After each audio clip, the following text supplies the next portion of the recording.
All right. So, with the development of this incredibly diverse, incredibly complicated Hindu belief system, um, also develops a very complicated social system that we call the caste system.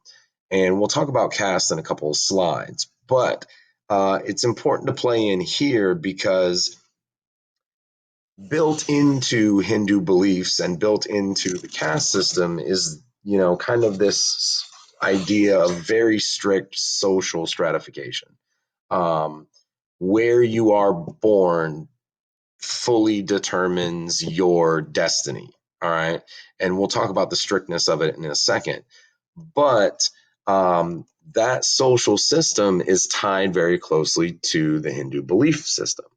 So, thanks to the overwhelming, popularity and success of Hindu beliefs in India, the social system becomes pretty much ingrained in society.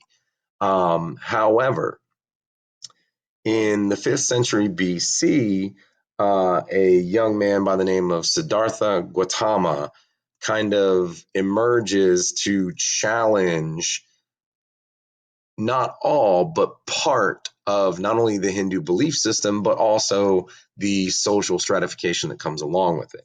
So, Siddhartha is a Hindu prince. He is raised very wealthy, has a wonderful wife, children, is going to go on to become a very powerful man. And at the age of 29, Siddhartha kind of has a break from his upbringing. And he goes out and he engages people of other classes, and he's pretty horrified by the conditions in which they live. He's horrified of the eventuality of sickness and old age and the things that those do to people. And this shock to his kind of sheltered lifestyle and system sends him out on a spiritual journey to try to better understand human life outside of kind of the bubble in which he was raised. So uh, basically, Siddhartha, for lack of a better term, kind of disappears into the wild for a period of 6 years. And he travels India, he lives on scraps, he, sleeps among corpses. His travels are well documented. I mean, he basically intentionally lives kind of an awful life so that he can understand and boil down what life is all about. And after 6 years of doing this,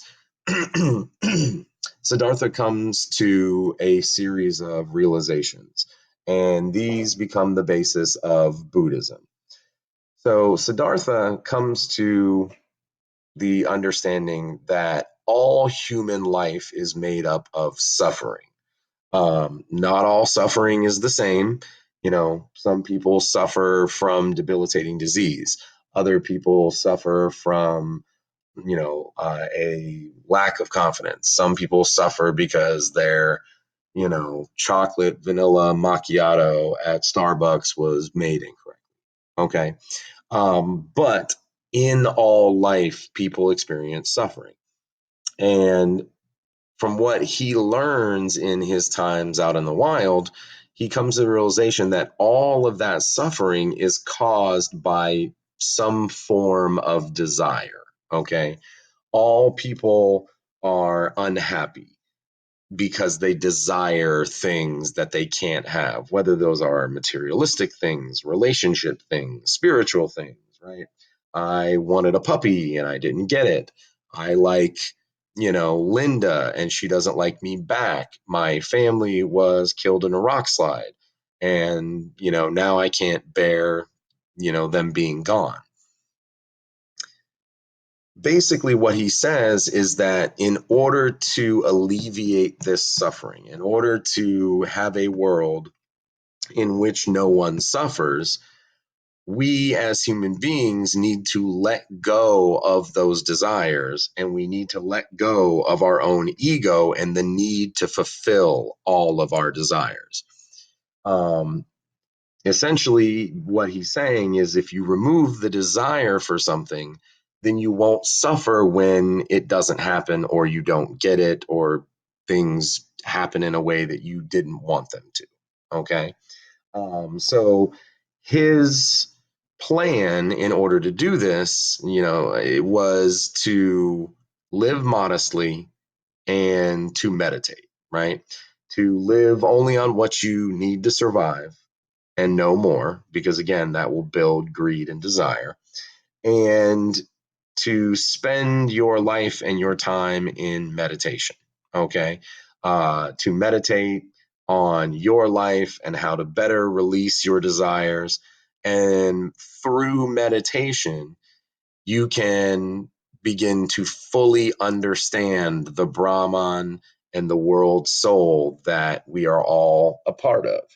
And through meditation, he believed that individuals could achieve full understanding, essentially becoming one with the Brahman.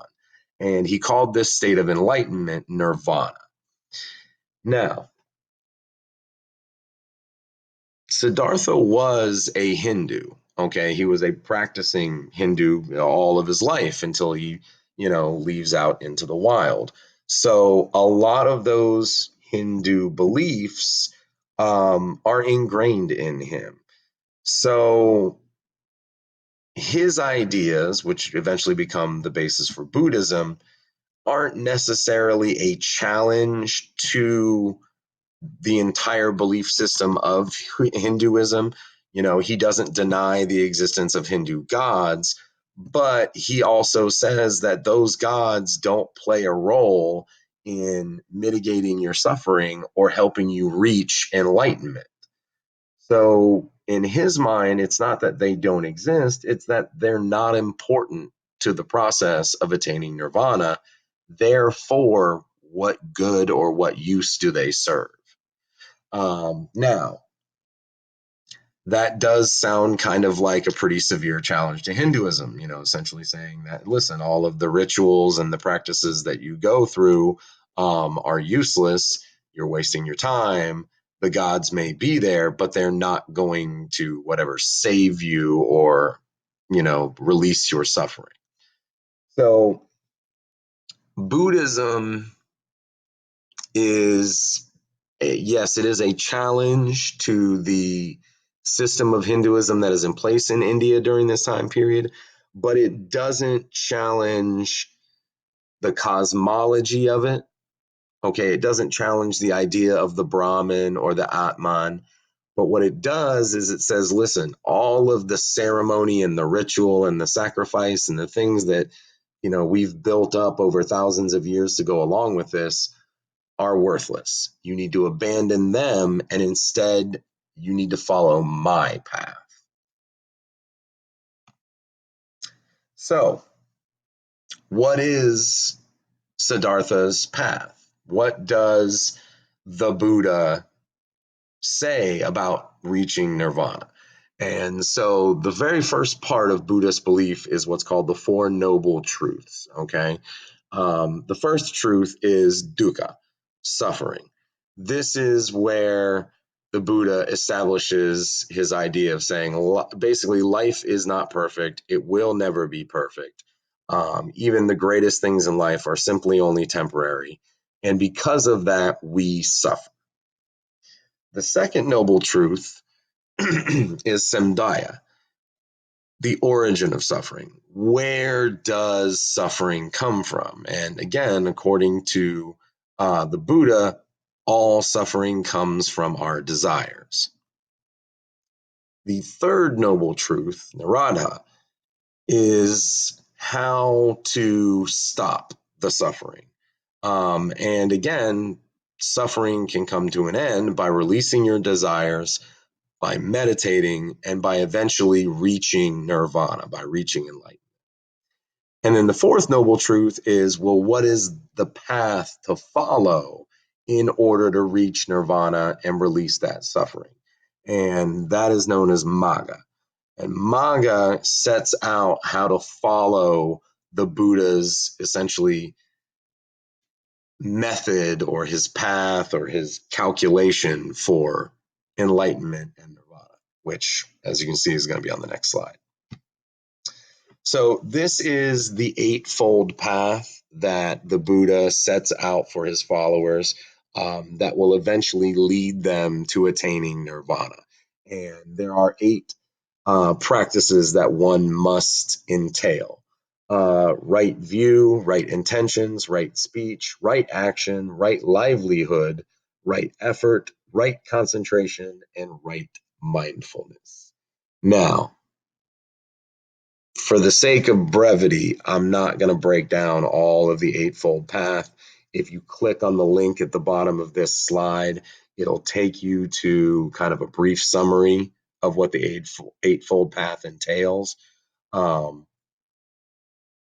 It's not something that you're going to need to know in a super amount of detail, but it wouldn't hurt you to take a look at it and kind of get a better idea of what these things are.